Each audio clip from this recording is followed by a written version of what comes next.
martabat. Jadi kita ni ada 4 martabat.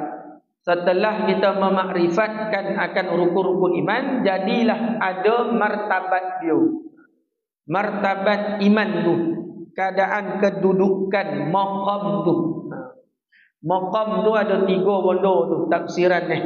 Maqam yang pertama kedudukan, maqam yang kedua tempat, maqam yang ketiga kubur.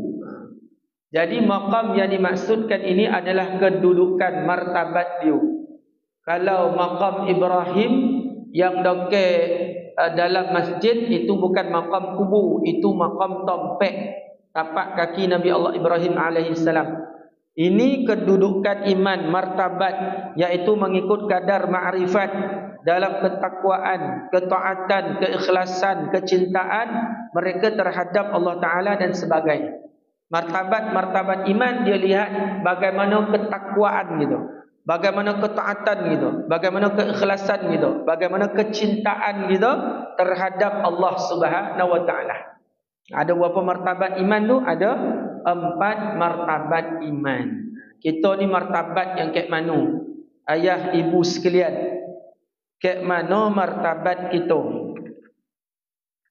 Martabat yang pertama, martabat iman ulama, iaitu keimanan dan ma'rifat mereka terhadap Allah Ta'ala dengan nadar dan istidlal, iaitu dengan memikirkan kejadian alam dan mengemukakan dalil tentang kejadian alam ini, sama ada dalil naqli atau dalil akli. Lalu mereka itu beriman kepada Allah yang menjadikan alam tadi, yang bersifat kudrat, iradat dan ilmu, dan mereka itu juga ma'rifat dengan asma Allah dan sifat-sifatnya. Martabat yang pertama, martabat iman ulama. Jadi pengetahuan iman itu dengan ilmu. Itu martabat iman, martabat keyakinan gitu. Awal dia dengan apa? Dengan ilmul yaqin. Lepas itu dengan apa? Ainul yaqin. Lepas itu dengan haqqul yaqin. Yang keempat, atas sekali kamalul yaqin. Kamalul yaqin itu adalah milik Allah, kesempurnaan. Kesempurnaan keyakinan adalah milik Allah Ta'ala. Bawah itu ada apa? Haqqul yaqin, itu adalah milik Rasulullah sallallahu alaihi wasallam. Bawah lagi ada apa? Ainul yaqin, itu adalah kata ulama Nabi Musa alaihi salam. Lepas tu yang paling bawah tu ilmul yaqin. Keimanan, dia punya ketakwaan dia ilmul yaqin, berdasarkan apa? Pengetahuan. Jadi iman para ulama ni, dia tahu mengenai kehebatan kebesaran Allah Ta'ala itu melalui ilmu. Ada dalil yang dia buat keluar. Yang kita baca hari ni, tuan-tuan sekalian, kitab ni ditulis oleh ulama. Jadi kita yang taklid kepada alim ulama. Kita duduk ngaji kitab ni kan, ni bukan kita tulis. Ni alim ulama yang tulis berdasarkan ilmu, keyakinan. Jadi martabat yang pertama, martabat iman ulama. Jadi mengemukakan dalil, fikir keluar dalil. Kita ni ngikut, kita ni sandar taklid. Kadang keluarlah iman taklid ni. Ini yang pertama, iman para ulama. Jadi kita ke mana? Wallahu a'lam ta'ala. Kalau tuan-tuan cakap tuan-tuan dokek martabat iman ulama ni, silakan. Kalau betul-betul kita ni tuan-tuan sekalian mengeluarkan dalil, faham apa yang ada di dalam Al-Quran dan hadis, macam ulama-ulama mazhab ataupun ulama-ulama yang mujtahid tetapi dengan mazhab, ataupun ulama-ulama yang mujtahid tetapi tidak mengikut mazhab, dikatakan mujtahid mutlak. Ada mujtahid mazhab. Ghazali rahimahullah ta'ala, Imam Nawawi mujtahid, tapi mujtahid mazhab, makna ikutan di bawah mazhab Imam Syafi'i rahimahullah ta'ala. Jadi ke mana kita ni nak adakan mazhab, berapa banyak disiplin ilmu yang kena lalui kan. Jadi kita ni iman ke mana? Mana martabat itu? Adakah martabat iman ulama? Jawapannya tidaklah. Kita pun bersandar kan, kita pun bertaklid, kita nak mengaku kita ulama. Allah, jauh lah tuan-tuan sekalian, jauh pun. Jadi iman para alim ulama, iman dia dengan apa? Iman dia dengan dalil. Iman dia dengan istidlal, dengan pemikiran mengenai kejadian alam. Lepas itu kemukakan dalil. Mereka itu juga makrifat terhadap Allah yang bersifat berkuasa, kudrat, yang berkehendak, yang mengetahui, yang bijaksana, dan yang mentadbir alam ini dan yang menjadikan. Firman Allah Subhanahu wa taala dalam surah At-Talaq ayat 12, Allah taala berfirman, A'udzu billahi minasyaitonir rajim. Allahu alladzi khalaqa sab'a samawati wa minal ardi mithlahunna yatanazzalu al-amru bainahunna lita'lamu anna Allah 'ala kulli syai'in qadir. وأن الله قد أحاط بكل شيء علما. Sadaqallahul Aliyyul Azim. Firman Allah, Allah yang menciptakan 7 petala langit dan ia menciptakan bumi seperti itu. Perintah Allah berlaku terus menerus di antara alam langit dan bumi. Diberitakan demikian ialah supaya kamu mengetahui bahawa sesungguhnya Allah amat berkuasa atas tiap-tiap sesuatu, dan bahawa sesungguhnya Allah tetap meliputi ilmunya akan tiap-tiap sesuatu. Jadi peringkat martabat iman ulama, martabat iman itu iboyah dengan apa? Dengan ilmu, dengan pengetahuan. Kita ni ilmu juga, tapi ta'liq tu, kita ni sandar. Kita ni ada ilmu tuan-tuan, tapi kita bersandar. Sandaran kono tu, kalau tidak dia akan jadi seperti Mu'tazilah, Jabariyah, Qadariyah, Syiah. Jadi macam tu. Jadi kita ni dalam kategori mana ni? Dalam kategori sandaran. Sandaran. Jadi kalau kita nak khabarkan kita ni martabat iman ulama dengan ilmu dia, Allahu a'lam ta'ala. Tak tahulah. Kalau kita nak khabarkan kita ni kategori iman ulama, kono lepaslah disiplin-disiplin itu. Tak boleh kita nak khabarkan terus yang kita ni iman dengan ilmu yang ada pada diri kita, tidak perlu dengan ta'liq kan. Kita memikirkan akan kejadian, berkuasanya Allah, berkehendaknya Allah. Kita ambil terus daripada Al-Quran dan Al-Hadis, kita bawa keluar. Kita tak mampu yang bawa keluar para alim ulama. Itu sebab ada ulama hadis, itu sebab ada ulama akidah, ulama tauhid, lepas itu ada ulama tafsir. Nak bawa keluar ayat-ayat Al-Quran ni supaya kita ni dapat tahu makna dia iman cara yang ditunjukkan oleh Nabi sallallahu alaihi wasallam. Jadi iman ni tuan-tuan sekalian ada iman para alim ulama. Bawa keluar. Makna dalam kitab Syarah Matan Ummu Al-Barahin yang dikarang oleh Imam Al-Sanusi rahimahullah ta'ala, bawa keluar akan sifat Allah ta'ala tu, bawa keluar mengenai wujud Allah, qidam, baqa, mukhalafatuhu lil hawadith, qiyamu ta'ala bi nafsih, wahdaniyah, qudrat, iradan, ilmu, hayyan, samah, bashar, kalam, qaridan, muridan, aliman, hayyan, sami'an, basiran, mutakalliman. Ulama bawa keluar supaya kita ni tuan-tuan sekalian betul akidah kita.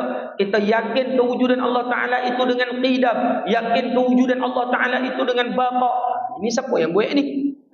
Siapa yang buat ni? Jibril, Mikail, ulama.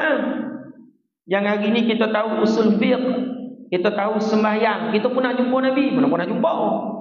Tak pernah jumpa Nabi. Duk sezaman dengan Nabi 1500 tahun dulu. Jadi macam mana kita nak tahu Nabi sembahyang? Macam mana kita nak tahu Nabi angkat takbiratul ihram? Macam kita nak tahu perbezaan lelaki dengan perempuan punya sembahyang? Ada 6 perkara perbezaan antara lelaki dan perempuan punya solat. Kita tahu melalui siapa ni? Melalui para alim ulama. Jadi iman dia ni tuan-tuan, iman dengan apa? Ilman dengan ilmu. Dia keluarkan dalil kan. Jadi peringkat yang pertama martabat iman ulama. Surah Baqarah ayat 29 Allah Ta'ala berfirman, A'udzubillahi minasyaitonirrajim. Huwallazi khalaqa lakum ma fil ard jami'an thumma istawa ila as-samaa'i fasawwahunna sab'a samawat wa huwa bikulli syai'in alim. Sadaqallahul azim. Mafhumnya, ialah Allah yang menjadikan untuk kamu segala yang ada di bumi, kemudian ia menuju dengan kehendaknya ke arah bahan-bahan langit, lalu dijadikannya 7 langit dengan sempurna, dan ia amat mengetahui akan tiap-tiap sesuatu. Ayat Al-Quran berkaitan dengan ilmu. Jadi martabat ulama berkaitan dengan ilmu. Jadi ilmu ni tuan-tuan sekalian satu martabat yang tinggi. Itu yang orang keluar daripada rumah dengan wuduk dia, dengan keikhlasan dia. Apabila dia keluar daripada rumah yang betul-betul nak mengaji, nak belajar, mereka akan berjalan di atas hamparan sayap malaikat. Bahkan kata Rasulullah, keadaan orang yang berilmu dengan tidak berilmu, umpama diriku dengan umatku yang paling bawah. Itu martabat orang yang berilmu. Jadi martabat iman para ulama ni martabat iman yang ada ilmu pengetahuan mengenai kudrat Allah, kuasa iradat Allah Ta'ala. Yang ketiga, firman Allah Ta'ala mafhumnya dalam surah As-Sajadah, Allah mentakbir makhluk-makhluknya bagi melaksanakan takbirnya itu, ia menurunkan segala sebab dan peraturan dari langit ke bumi. Kemudian diangkat naik kepada pengetahuannya segala yang berlaku dari pelaksanaan takbirnya itu, untuk dihakiminya pada suatu masa yang dirasai oleh orang-orang yang bersalah, banyak bilangan tahunnya menurut hitungan masa kamu yang biasa. Kat sini dalil tuan-tuan sekalian mengenai apa? Mengenai pengetahuan. Mana fokus kat sini untuk dijawab hujah martabat yang pertama, martabat iman para ulama, martabat dengan apa? Dengan ilmu. Itu martabat para alim ulama, martabat iman dengan apa? Dengan ilmu. Yang pertama, martabat yang pertama martabat iman ulama. Baik, martabat yang kedua. Ini kita lah kot kan. Ini saya lah ni. Ibu ayah wallahu alam taala lah, yang mana wallahu alam, ini saya. Kedua, martabat iman orang yang bertaklid. Ini martabat iman bahaya ni. Bertaklid. Salah taklid bahaya. Kita iman kat sinilah yang Johnny iman keluar masuk. Kan? Ulama iman senipis kulit bawang. Iman keluar masuk, pagi beriman, kadang petang kufur, malam beriman, siang kufur, wa'iyadzubillah. Martabat iman orang-orang yang bertaklid. Keimanan dan ma'rifat mereka terhadap Allah Azza wa Jalla hanya dengan mendengar perkhabaran yang masyhur atau mengikut perkataan orang ramai tentang kewujudan Allah Ta'ala tanpa mengetahui dalil-dalil kewujudannya. Martabat iman dan ma'rifat mereka seperti demikian adalah martabat iman dan ma'rifat yang paling lemah dan juga yang sangat sedikit ketakwaan, ketaatan dan kecintaan terhadap Allah Azza wa Jalla. Mereka itu adalah dari golongan orang-orang awam. Jadi kita ni kono belajar, kono tahu. Biarkan martabat kita ni dengan apa? Ilmu yang kita sandarkan kepada alim ulama. Sandaran yang betul, pencarian yang betul. Sebab iman yang elok, iman yang sah, iman yang sahih, dia membuatkan amal kita tu Allah Ta'ala terima. Apabila terima amal, iman kita jadi kuat. Apabila iman kuat, kita boleh lawan nafsu, kita boleh lawan syaitan, kita boleh lawan bisikan syaitan, kita boleh lawan dunia yang tidak ada hubungan dengan akhirat, kita boleh lawan manusia ataupun makhluk yang saleh. Itu perlu dengan iman yang apa? Iman yang sah, iman yang betul, iman yang sahih. Kalau iman sahih, ibadat yang kita buat akan ikut sahih, akan ikut betul. Lepas tu iman meningkat. Iman meningkat ni lah kita boleh lawan musuh-musuh ni. Kita boleh lawan akan kemauan, kehendak kita yang bukan-bukan, ataupun dinamakan nafsu. Jadi itu sebab penting kita mengetahui iman kita tu dengan ilmu. Penting belajar. Itu sebab ulama wajibkan belajar. Wajibkan belajar bab akidah, wajibkan belajar mengenai sifat Allah Ta'ala. Biar kita faham, biar kita tahu ini iman yang betul. Apabila iman betul, hadirlah satu ketaatan yang betul. Ketaatan yang betul akan membuatkan iman kita meningkat. Iman kita meningkat, tuan-tuan sekalian, membuatkan kita sentiasa mentaati Allah. Kita takut dengan Allah Ta'ala. Terjadilah kesempurnaan pada ketakwaan. Takut, gerun, patuh, taat, mensucikan diri daripada melakukan maksiat. Dia akan pergi ke arah itu. Tapi kena baiki ini dululah. Kena baiki iman ni dulu. Kan? Kena belajar dulu. Tak boleh main sedih-sedih dah. Kena tahu. Kalau tidak, iman kita lemah. Kalau iman lemah, dia payah nak melakukan ketaatan. Kalau dapat buat pun hilang kemanisan. Dia dapat buat, tapi kata mereka tadi, hilang kemanisan. Kemanisan dalam ibadah. Kemanisan dalam kita mencari ilmu. Kemanisan dalam salat sunat. Kemanisan dalam baca Al-Quran. Dia dapat buat, tapi dia punya kemanisan tu tak terasa. Sakinah, ketenangan tu tak ada.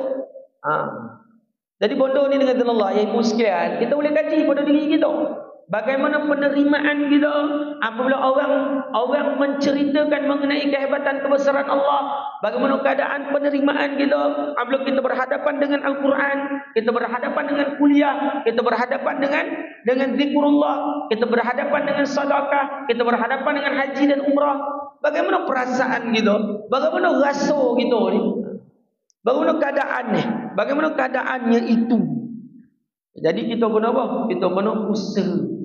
Dengan apa? Dengan kita taklid, lepas tu kita belajar dengan ulama-ulama kita. Salah satu inilah kitab tuan-tuan sekalian, supaya kita tidak terpinga-pingakan.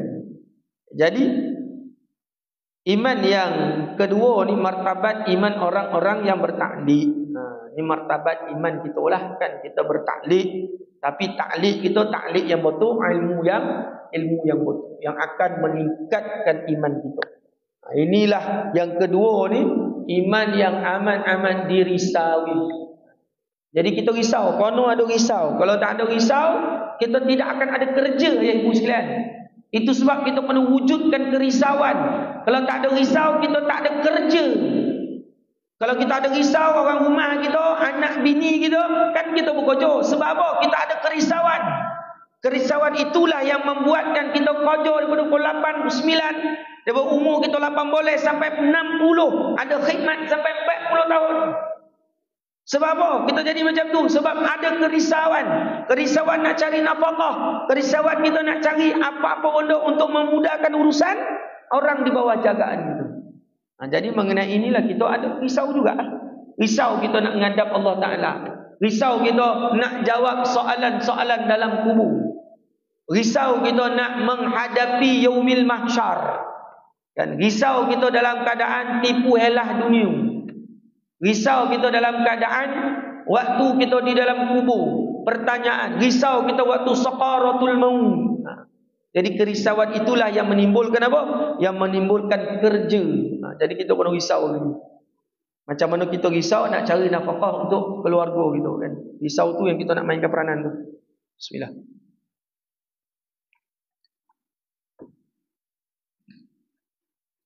Baik, itu yang kedua, martabat iman yang kedua.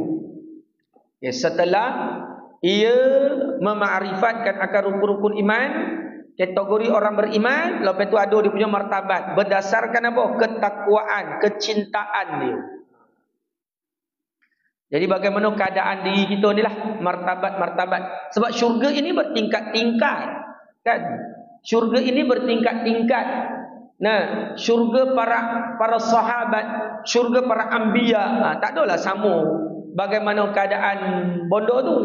Tetapi Allah Ta'ala hilangkan perasaan cemburu itu.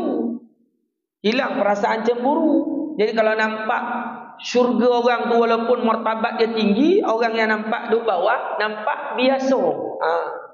Itu sifat ahli syurga, terhindar daripada hasad. Jadi begitu keadaan martabat ni kan. Kat mana kedudukan kita? Ikutkan yang nombor 2 ni lah. Yang kita kena banyak belajar, yang kita kena banyak buat pengorbanan, yang kita kena wujudkan kerisauan kan. Tak samalah martabat iman para alim ulama dengan martabat iman orang-orang yang bertaklid ini. Martabat yang ketiga, selain daripada martabat para nabi-nabi dan rasul-rasul, martabat iman orang yang menjalankan syariat Allah, yaitu keimanan dan ma'rifat mereka terhadap Allah Ta'ala berasaskan syawahid dan barahin, yaitu bukti dan hujah dan dalil dari Al-Quran atau Al-Hadis, naqli atau akli. Kalau yang martabat para alim ulama, martabat dia pada ilmu iman dia tu. Makna dia buat keluar pengetahuan dia, orang yang bersandar pada dia, tapi menjalankan syariat Allah Ta'ala tidak disebut.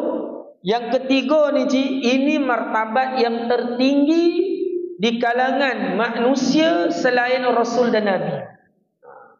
Martabat yang menjalankan syariat Allah, martabat dia tahu bukti, dia tahu kedatangan itu kat mana, berasaskan hujah dalil Al-Quran dan Al-Hadis. Dengan apa? Dengan dia punya amalan dia.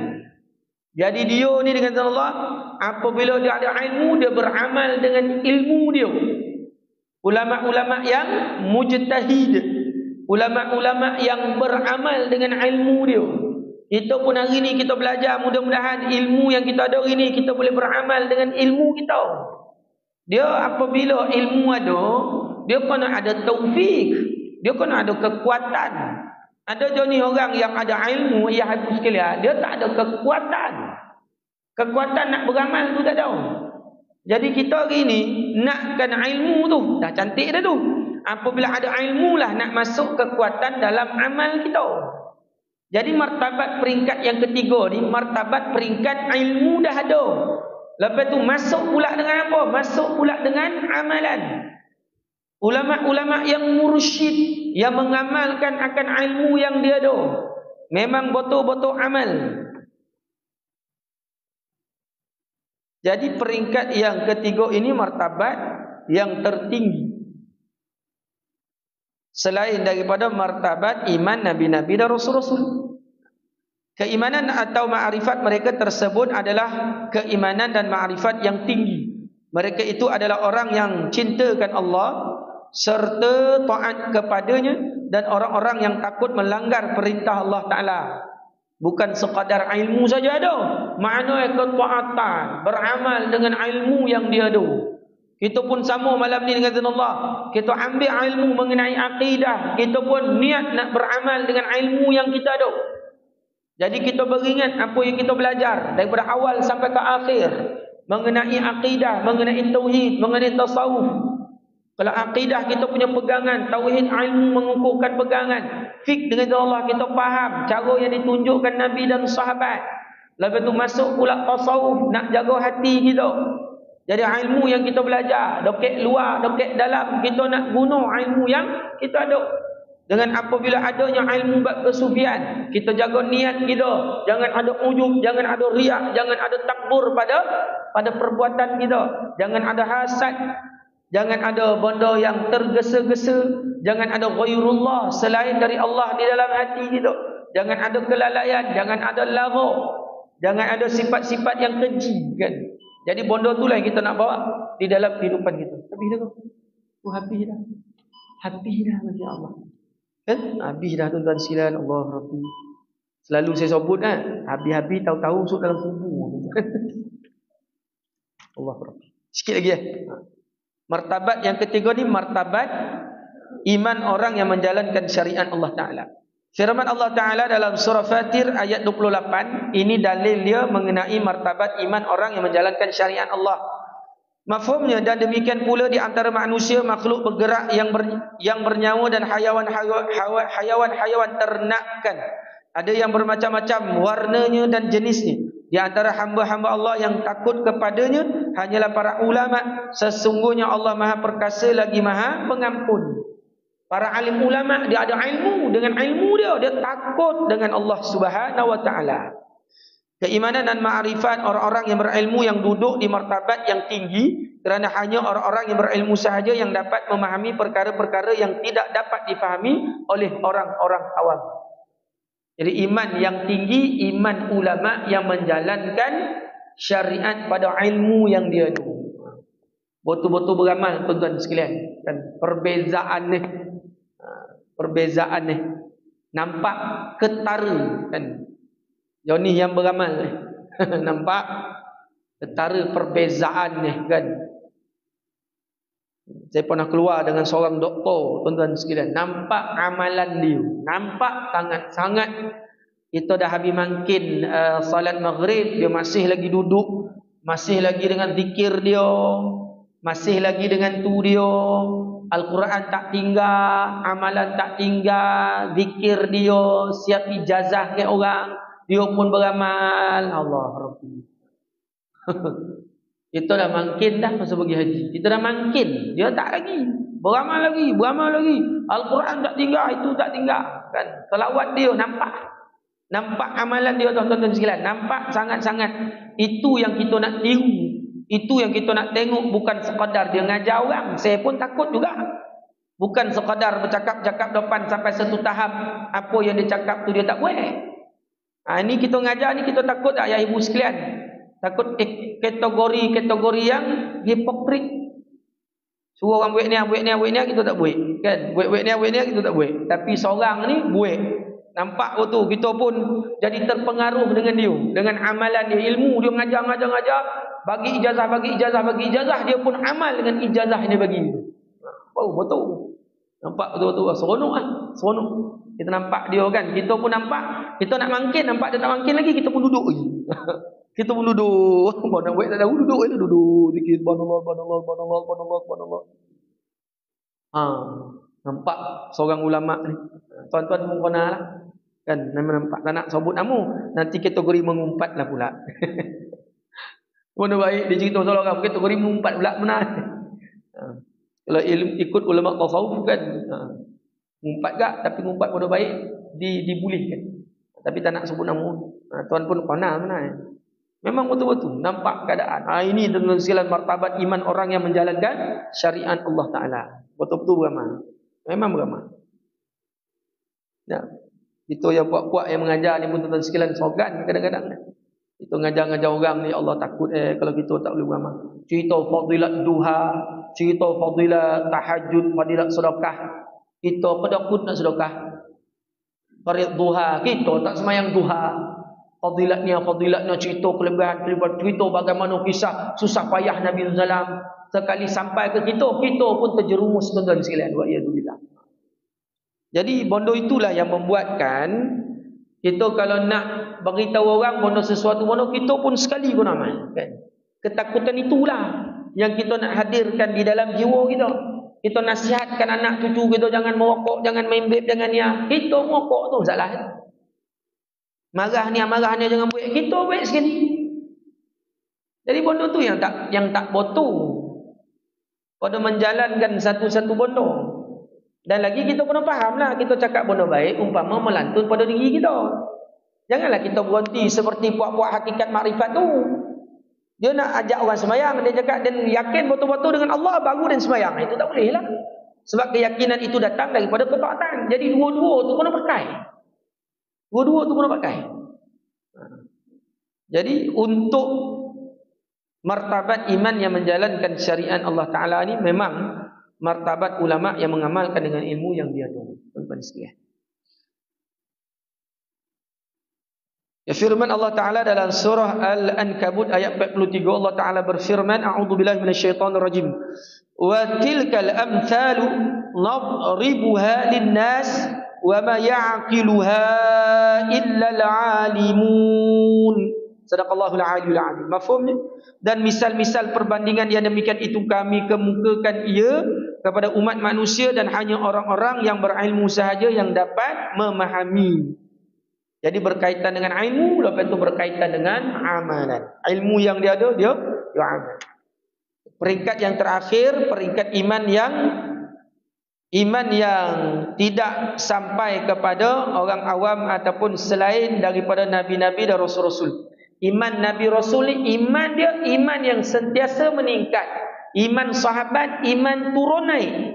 Walaupun turun tetap beriman. Iman para malaikat, iman yang sekata. Iman orang awam, iman keluar masuk. Iman inilah yang amat dirisau. Iman kita orang. Yang kita kena wujudkan kerisauan, datang kuliah dongah, amal, datang kuliah dongah, amal. Lagi dan lagi. Nah, bila nak berhenti sampai Allah cabut nyawa kita, berhentilah kita tuan-tuan sekalian. Dah tak ada darul amal. Dah tak ada darul imtihan. Dia pergi pula hari pembalasan. Dah hari pembalasan, tak boleh nak keluar balik. Kat situlah tuan-tuan sekalian kita akan disoal berdasarkan apa yang kita usahakan. Jadi sekarang ni dengan Allah kita tak mati lagi. Itu sebab kena usaha habis-habis. Jangan biarkan masa itu terbuang. Jangan biarkan kita ni diulit dengan kelalaian mengingati Allah Subhanahu wa taala. Wujudkan kerisauan itu. Apabila adanya kerisauan, maka adanya ketaatan, adanya pemikiran, adanya perbuatan. Kalau tak ada kerisauan ayat ibu sekalian, bodoh tu takkan wujud. Orang dah bercerita mengenai akhir zaman. Bahkan alam bumi kita kat Malaysia ni dah bergogar-gogar. Mana sahaja hari ni ada gempa bumi tuan-tuan sekalian. Mana tak kira lah dekat mana-mana tempat. Dekat Malaysia ni pun dah ada. Jadi apa yang kita nak tunggu lagi? Nah, apa kita nak biarkan lagi? Jadi itu sebab ada kerisauan baru wujud benda ni. Wujud akan jazbah semangat kita untuk beramal. Ada kerisauan yang kita ni nak mati. Wujud akan amalan kita semayang malam. Akan wujud benda tu. Akan ada. Ngantuk macam mana kita akan bangun. Ambil wudu. Dirikan. Solat malam. Sebab itu amalan para salafus salih. Amalan orang-orang salih. Yang akan menerangi kubur kita. Sebab apa? Sebab wujud benda ni. Wujud akan kerisauan kan. Lagi-lagi cik umur dah macam kita ni. Saya ni pun sama. Wujud kerisauan. Angkat 40. Wujud kerisauan. Hari ini dengan Allah tuan-tuan sekalian. Kematian bukan yang tua. Yang muda. Sama. Kawan saya meninggal pada tidur. Umur 43. Meninggal. Budak pukul 10. Pukul 11 tidur. Pagi besok meninggal. Tak tahulah meninggal sebelum. Pukul jantung dah tersumbek 3. 2 tersumbek. 1 nak tersumbek. 3 dia dempek 3 dah tersumbek tuan-tuan sekalian. Makna dia qalu inna lillahi wa inna ilaihi raji'un. Asbab. Mana mati. Jadi kerisauan itulah yang membuatkan ketaatan kita kepada Allah Ta'ala. Iman Nabi-Nabi dan Rasul-Rasul adalah iman yang paling tinggi dan sempurna dari iman-iman yang lain. Kerana Nabi-Nabi dan Rasul-Rasul itu adalah orang yang sangat-sangat kasih kepada Allah Ta'ala. Ta'at, istiqamah, tetap pendirian, takut melanggar perintah Allah, menunaikan hak-hak ketuhanan, suci dari lumuran dosa. Sebelum kenabian dan kerasulannya, Allah Ta'ala pelihara. Sebelum dan selepas. Itu sebab kalau sebelum kenabian dipanggil irhas. Kalau lepas kenabian, nubuat dipanggil mukjizat. Rasulullah Allah Ta'ala pelihara. Bahkan aurat Nabi waktu kecil pun Allah pelihara. Kita tak ada kan. Kita kecil-kecil mandi hujan telanjang. Orang boleh cerita keaiban kita. Tapi Nabi tak boleh.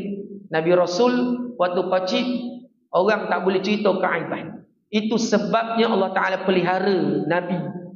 Daripada kecil pelihara. Waktu Nabi kecil-kecil pakai jubah. Apabila nak angkat jubah, sampai nak nampak aurat, ada suara. Ya Muhammad, aurat. Nabi jatuhkan kain. Nabi tak tahu apa pun, tapi Nabi risaulah. Itu Allah Ta'ala punya kuasa. Allah Ta'ala pelihara para Nabi dan Rasul. Jadi tak ada bondo-bondo yang aib tu tak ada. Dan iman mereka kepada Allah adalah dengan dalil dan hujah. Dan mereka dikurniakan mu'jizat dan adalah orang mukmin yang paling sempurna keimanan. Keimanan Nabi-Nabi dan Rasul-Rasul yang kedudukan imannya paling tinggi dari iman-iman yang lainnya ialah kerana Rasul-Rasul itu diutus oleh Allah ke alam dunia ini untuk menyampaikan berita yang menggembirakan, yakni nikmat-nikmat syurga dan yang menakutkan azab neraka ataupun wa'id. Firman Allah Tabaraka wa Ta'ala dalam surah Fatir ayat 24, Allah Ta'ala berfirman, a'udzubillahi minasyaitonir rajim, inna arsalnaka bil haqq basyiran wa nadhira wa in min ummatin illa khala fiha nadhir. Sadaqallahul aliyyul azim.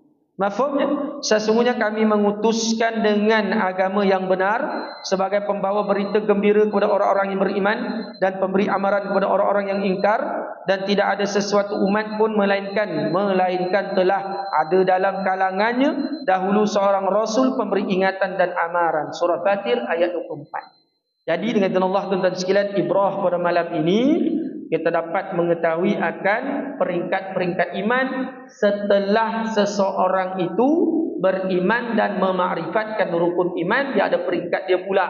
Peringkat yang pertama, peringkat iman para alim ulama. Peringkat yang kedua, iman orang yang bertaklid. Peringkat yang ketiga, iman para alim ulama tetapi dengan amal. Yang keempat, iman para nabi dan nabi, rasul dan nabi. Jadi masya-Allah, ibu sekalian, itu mengenai perbahasan peringkat-peringkat iman ataupun martabat-martabat iman. Jadi insya-Allah fokus kita nakkan wujudkan kerisauan itu. Wujudkan kerisauan itu, akan datanglah perbuatan ataupun ketaatan ataupun amalan. Kalau kita tidak wujudkan kerisauan itu ya ibu sekalian, bonus ini tak akan datang. Jadi dengan izin Allah, saki baki umur yang ada, kita nak gunakan sehabis yang mungkin. Kullu nafsin dha'iqatul maut, yang bernyawa pasti akan merasai kematian. Kurang sehabis-habis kita kena kurangkan masa makan kita, masa tidur kita, masa main kita, masa bekerja kita, sehabis-habis kita kurangkan, kita nak tumpukan kepada masa kita dengan Allah Subhanahu wa taala. Kurangkan masa tu, biarkan kita banyak memikirkan mengenai hebat Allah, besar Allah, kudrat iradat. Umur-umur kita ni lah, pose puacik-acik ni lah, kurangkan benda ni, kan kurangkan masa. Sebab kita nak ready, nak kembali kepada Allah Subhanahu wa taala dengan iman yang betul, iman yang sahih. Insya-Allah sekian saja perbahasan kita mengenai martabat iman dalam kitab Aqidah Ahlussunnah wal Jamaah. Sekian saja aku qauli hada, astaghfirullah wa lakum. Assalamualaikum warahmatullahi taala wabarakatuh. Subhanallah bihamdi, subhanakallah wa bihamdika, asyhadu an la ilaha illa anta, astaghfiruka wa atubu ilaik. Wallahu a'lam.